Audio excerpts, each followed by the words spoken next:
Resolve podcast. I'm here with my guest, Marilyn Champion. Marilyn, would you like to introduce yourself? Yes, thank you. First of all, I am very appreciative of the fact that you invited me here today. My name is Marilyn Champion. My nickname has been Earth Mother more than once. My son has always been very important to me and his friends as well. Oopsie. Sorry about that.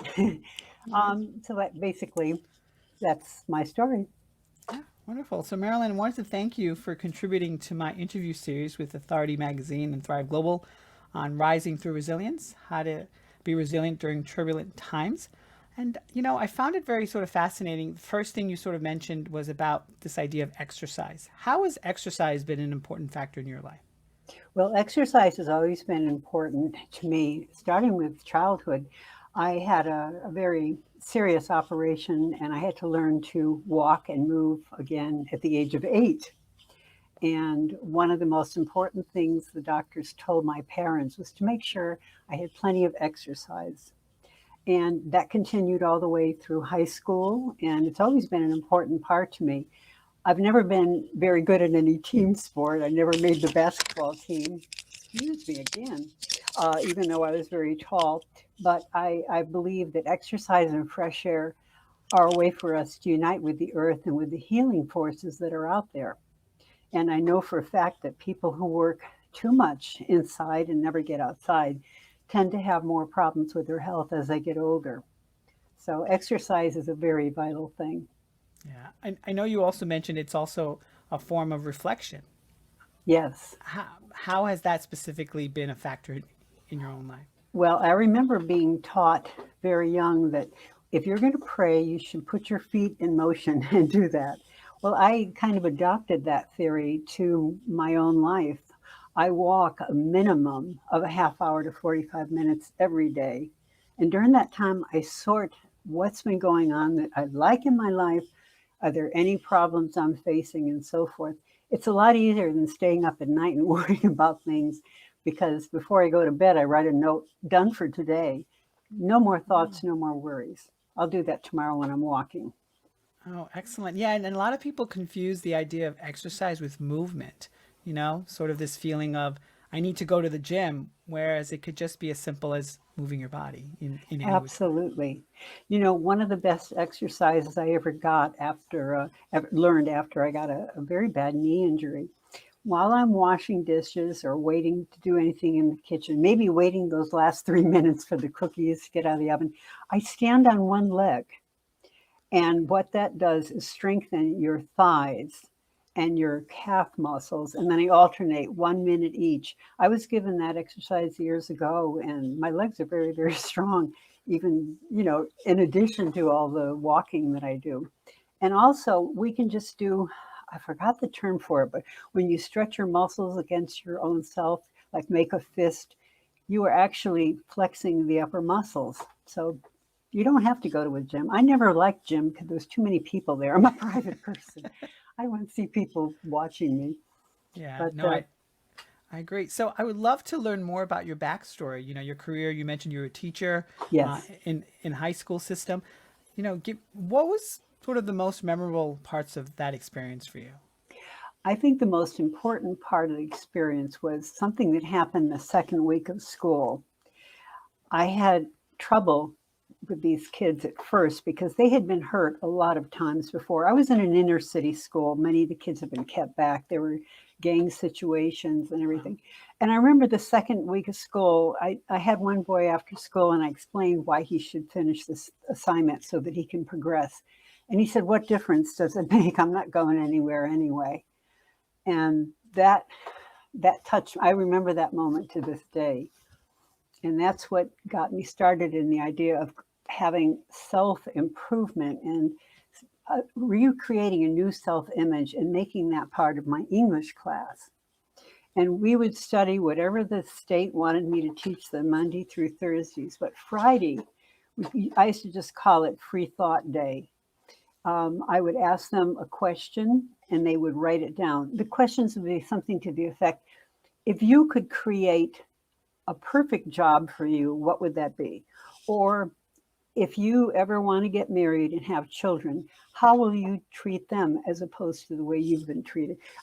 Things that would make them think. And after, I think it was the second or third year, I started working with a psychologist. I was now in grad school. I was studying whatever I needed to study at the time to become a better educational counselor. And that ended up being the reason I wrote the book years later when I was suffering with cancer. I went on to other careers later. I married, I moved out of state, I became a mortgage broker.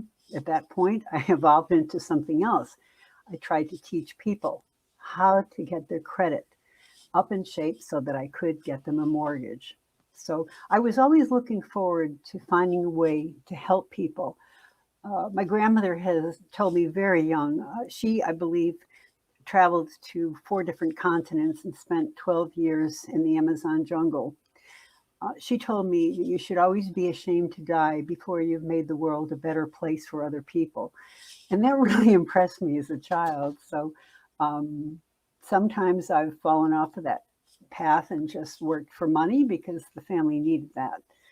But I've always had an inner urge, if you will, to help people make a better life. And that's why I love Human Resolve. You're really helping people deal with the fact that it's not all in your head. It's in your heart and in your gut. And your gut will take care of whatever it is in your heart or head. You have negative thoughts or fears or worries, they will register in your tummy. Yeah, I know that. absolutely. And, I also find it fascinating too, you mentioned about people knowing how to use or handle money. I think that's a very important thing because Yes, it's your relationship with money. It's how you perceive money as. exactly. Long, long time ago, I was sort of not told, but sort of made the inference or the connection to like money's like fire in a way. You could use money, you could use fire to heat your home or burn a building down. Hmm. And money's really the same thing. It could be very destructive or very positive depending upon how you view it. So, how have you, being a teacher and sort of lived your life, how have you sort of seen money being used and how do you think money can be better used? Well, I'll say one thing to begin with. I did have my first marriage where money was unlimited. And after 3 or 4 or 5 years of that, I realized that it really wasn't making me happy. I started wanting to live a much simpler life. To this day, I live a very simple but very abundant life. Our house isn't that large. We don't have a lot of money in the bank, but we live a clean, simple life. And I think that's what's really important. I remember uh, my grandmother making a comment when I got married, just don't let that money burn a hole in your pocket. She was very conscious because she'd gone from great wealth to absolute poverty 3 or 4 Oh, different times in her life. So wow. I learned a lot that way. And I think people need to realize that whenever they have a paycheck or money comes to them, put 10% aside for you. Don't spend all your money. I really did learn that quite quickly. And I think money feels good when you're able to do something to help people with it. I remember being in Brazil. My son and I were sitting in Rio one night by the ocean, and there was a little girl that asked us for money. And my son was very aware of what was going on. He says she's gonna take the money and bring it to her father, and her father's going to buy drugs. So we used the money to feed her. We gave her all the food. There was a big bag of food, several meals, and we said, just go home now. You've done your work for the day. And that made me feel really good. That made me feel really good. So, Marilyn, how do you define resilience? Resilience, I think, would be best described as mental flexibility. Whenever I see any of the Rocky movies, I think of resilience. No matter how many times you get hit, get up, maybe just one more time. Um, any type of resilience is flexibility of thought. If you're focused on something that you want to do, you can almost expect that there'll be things in the way that'll block you or deter you. But resilience means that you're going to face that obstacle and you're going to continue forward towards whatever your goal is. You may have to reimagine your goal a few times or alter it. But if you stay focused on a goal, you will get there. Yeah, I think you also likened it to this idea of like not giving up, not deviating from your goals. You might have to go around Exactly. your goals by not Exactly. deviating from the goals, which I really Exactly. loved. Exactly. Remember the early Pac-Man games when Yes. that's what life can be like at times. I know it has been for me. I mean, just the fact that I'm alive today, everybody who knows me knows that I never gave up. Mm, So yeah. I think that's the message. And also you sort of mentioned the historical figure, Napoleon. Explain. I would love to learn more about sort of that how you liken that. Yes. Well, there are a lot of negative historical feedback information about him. But I remember I read an article. He talked to his troops one day before a major battle. I'm sorry, I've forgotten the name of it. But one of the things he said was, courage is not having the strength to go on. Courage is going on when you don't have the strength. So I'm going to get earbuds for next time I talk to you. This is me. So courage is, I love that. Courage is the strength to go on. Is that It's what you not said? the strength to go on. No, Uh, it's going on when you don't have the strength, pulling wow. yourself up, clawing your way through whatever. Maybe it's grief, maybe it's worry, maybe it's something with business or family. You just have to go forward and go forward without hurting anyone. Some people forget that we're all one spirit. We're all part of the earth. So you can't treat other people badly, and you won't reap satisfaction even if you get your reward. Yeah. Also, in the article mentioned sort of sometimes people assume resilience is courage, and I love what you said. You said courage combined with resilience is a winning formula. That's the I love formula that. for success in everything, whether it's success in beating an illness, success in building whatever your career motives are. See, if you're all courage and no resilience, after a few times you get knocked down, you may not get up. So that's where resilience comes in. And as a teacher and someone who's lived life and seen things and experienced things, how have you seen that sort of allow people to rise and allow people to fall? That's an interesting thought.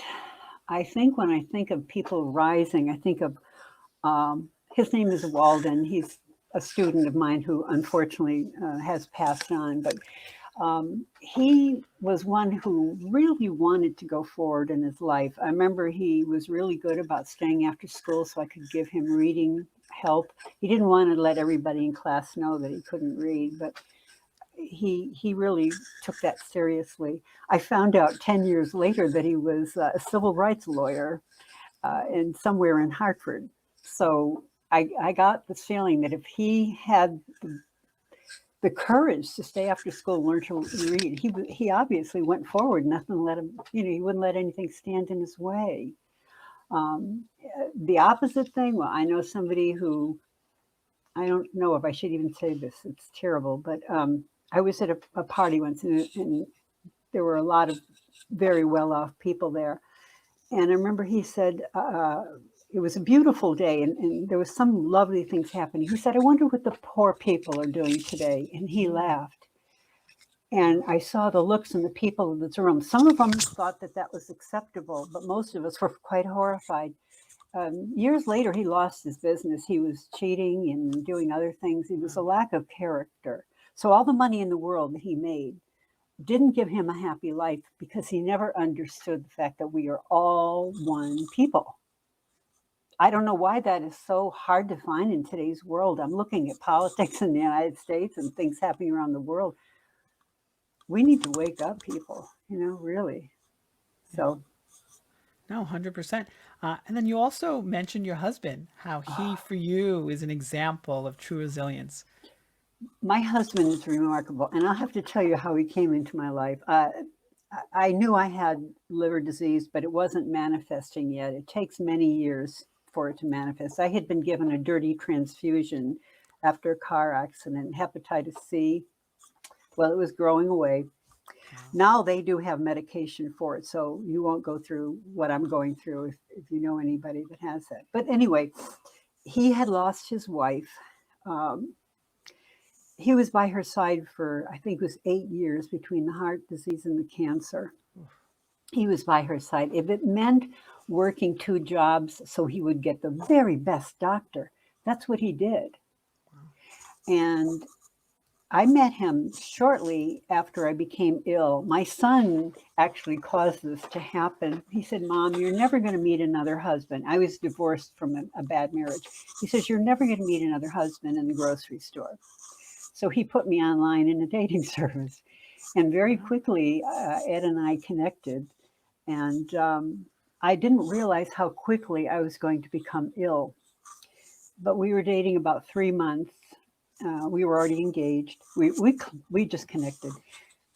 And he realized, I told him, I said, "I'm going to be very sick and I may not make it. I don't want you to have to bury a second wife. So if you want to just stay friends."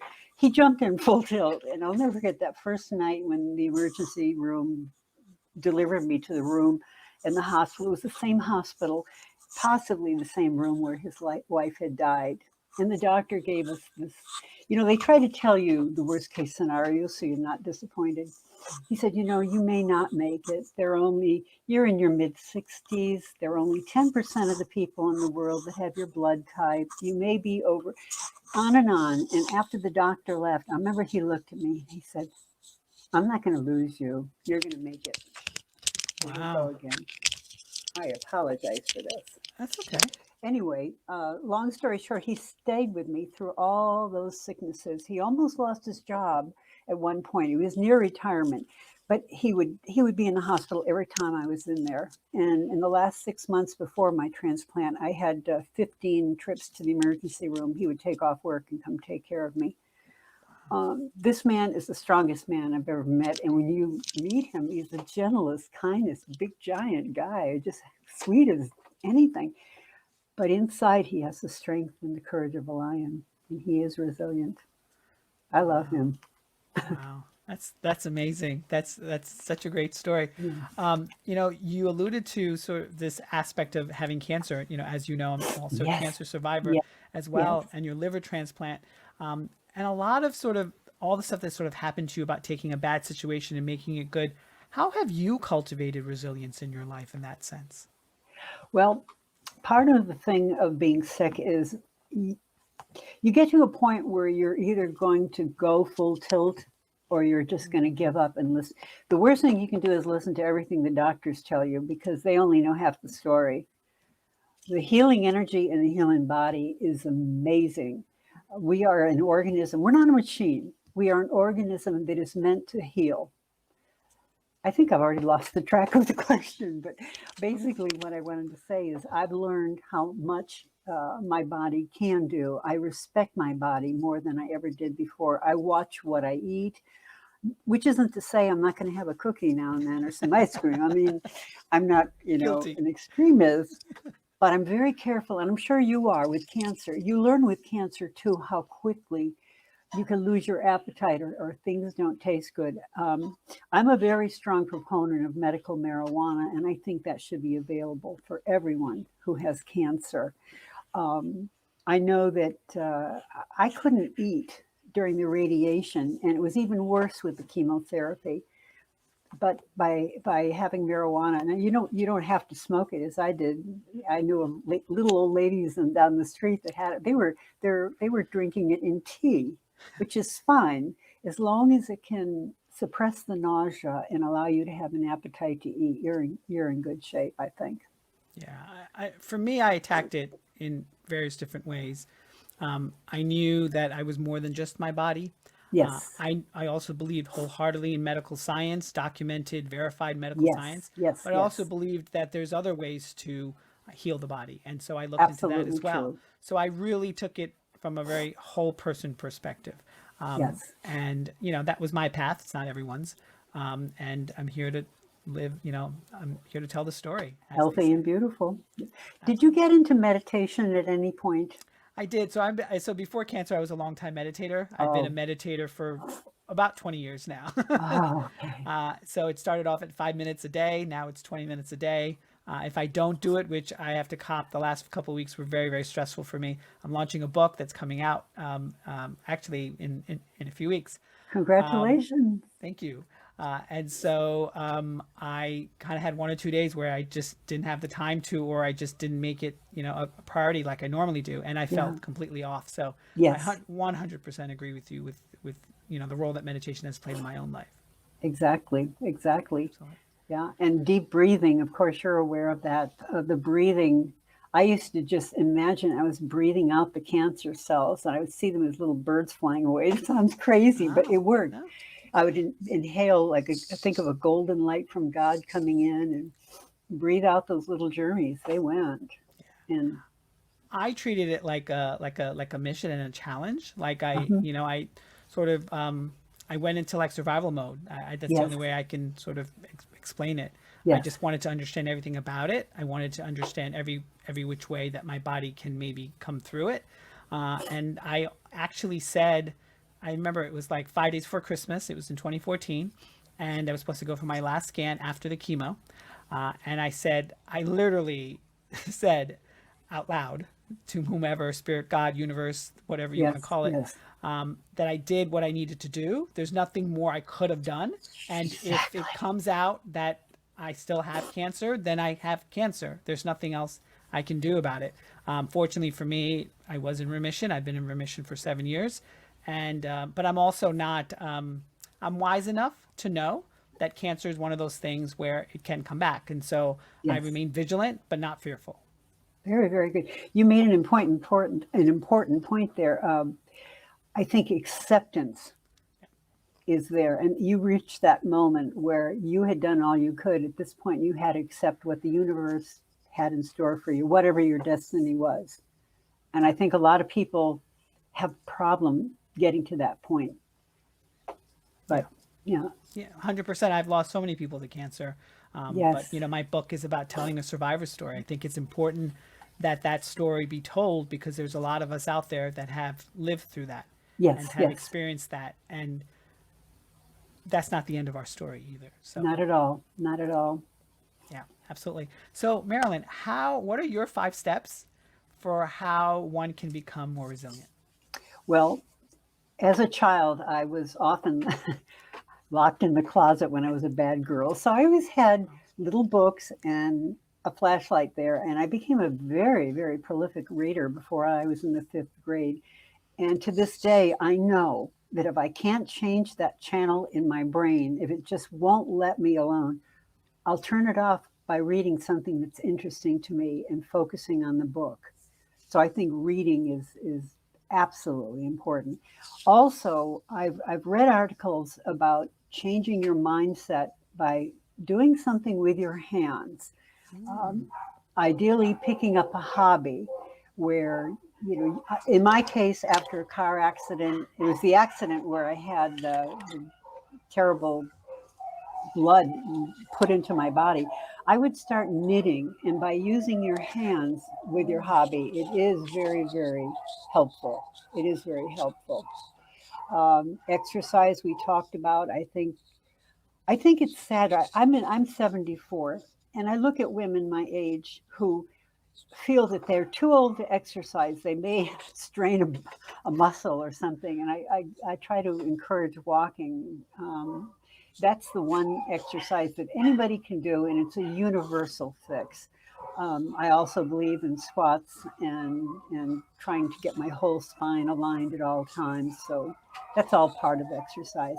Um, One thing I have done for years is when I'm going through a difficult time, I put a quote on the mirror Oh, and I in the bathroom, and I try to, you know, focus on what that says. One of my favorites this year was by Ellen Sirleaf Johnson. She was the first Black woman to head a state in Africa.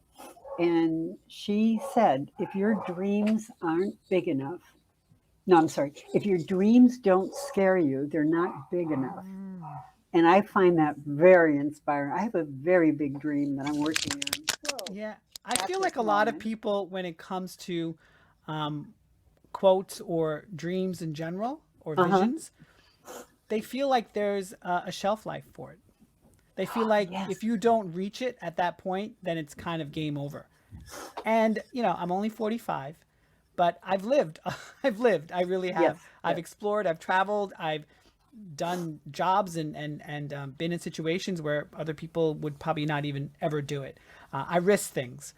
Good. But I feel like to a large degree, people feel like if they don't reach it at a certain point in time, then they're not meant to, you know, which is kind of an erroneous thinking. Absolutely. That made me think. I was when I was putting the final touches on the second publication of my book. I read the one part about the house that I wanted to live in, and I described it. I described the yard, and I described everything about the house. I'm living in that house now. It took me Wow. 20 years to get there, but when we pulled up, I said to my husband, "This is it. How can this be?" I had drawn little pictures in it, and we laughed. And he said, "No, you don't know what it looks like out on the inside." And the man was watering his flowers, and I walked up to him and I said, "I want to buy your house. You don't even have to show me the inside." And he laughed, and I said, "No, I'm serious."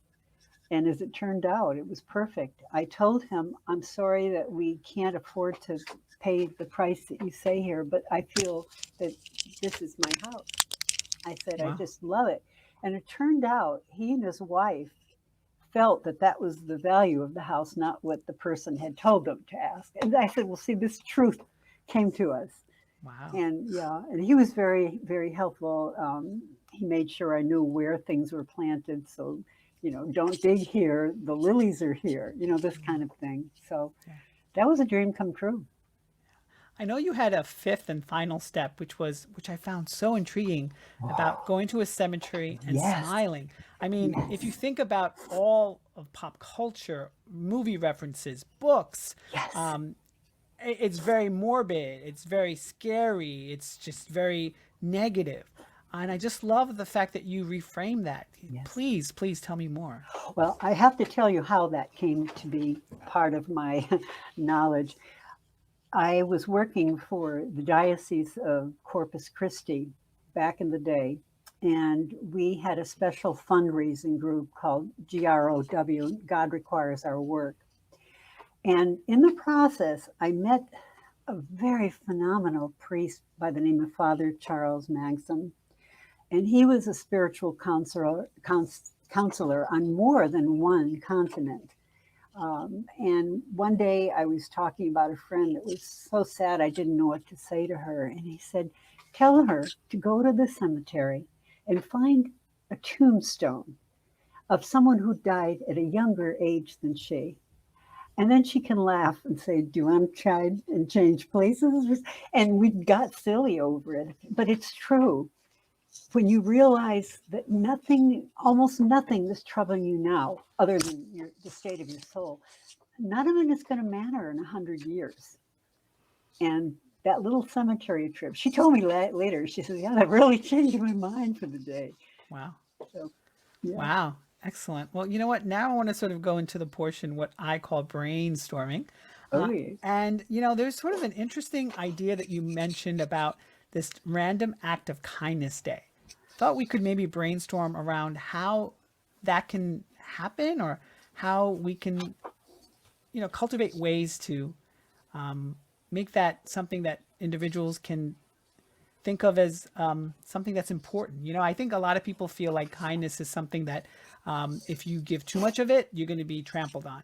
If you don't give any of it, people think of you as a, BTICH, that sort of thing. So I would love to sort of explore that with you. Well, the reason I mentioned that is I made an attempt at that. I think it came off probably half as effective as I wanted, but I've been very disturbed for years about the separation in our society. Our younger people don't connect with older people. It's it's really a disconnection all the way around. And I thought would it be wonderful if a community could get together, all ages involved, and put on basically a random act of kindness day. I had envisioned, it worked actually this way for a while. You write on a piece of paper something nice you would like to do for someone. And on another piece of paper, you write down something you would like someone to do for you. And I think the article that I shared with you, or the part in the article, was a young man had a thing about cooking, but he wasn't allowed to where he was renting at the time. So an older woman made a batch of cookies, and he paid her, or she made more than that. She had cookies, she had brownies. She gave him everything that was homemade that he wanted. And in return, he painted her front door that was chipping away. It was only a little thing, but they both gave something of themselves, and they both received what they needed. And that's just one little idea. Yeah, I think for me, when I think of kindness in general, I think of the fact that sometimes individuals sort of feel that kindness is something that takes away from what they're trying to do for the day, or takes away from their goal, or takes away. And I find kindness is really something that's a mindset. It's really about It is. consciousness. It's really about how you perceive yourself in the world and how you perceive others in the world, because it's Yes, not always about you. And exactly. yeah, so I think maybe some form of awareness would be really helpful to cultivate kindness for others. That's one of the things I tried to introduce with my class. Oh my goodness. These children often felt that if they were kind or nice, they would be taken as being uncool, or I don't know, something negative. And not at all should it be like that. Kindness is the thing that brings the best parts of us out. We are all kind and loving people. We come into this world kind and loving and adorable people, and then life hardens us. So by getting back in touch with the concept of kindness, it's a healing thing. I know Yeah. that while I was sick too, I tried to be really, really kind to anyone that I ran into, because I wanted their good energy to bounce back on me. You know, we do create whatever vibes we give off. We give off bad vibes. That was the hardest thing to make my kids understand. They're high school age, and most of them had had some really tough times. But when they grasp the fact that by giving off kindness, you will attract kindness. There was, I remember at the end of one year, I had one group that were kind of rowdy in classroom, but they sort of discovered each other's weak points, and instead of bullying them, they accepted it. I thought that was a huge life step for these kids. There's only 3 or 4 of them that manifested that, but yeah, we are whatever we give out. Yeah. And, it's a level of intentionality, right? Whether or Yes, not you want to actually do that as well. So there has to be a want and a need for that. yes, yes. So, Marilyn, loved having this conversation with you. Where can my viewers and audience find out more about you on the internet? Well, thank you. I have a website. It's called mindpowerjournal.com.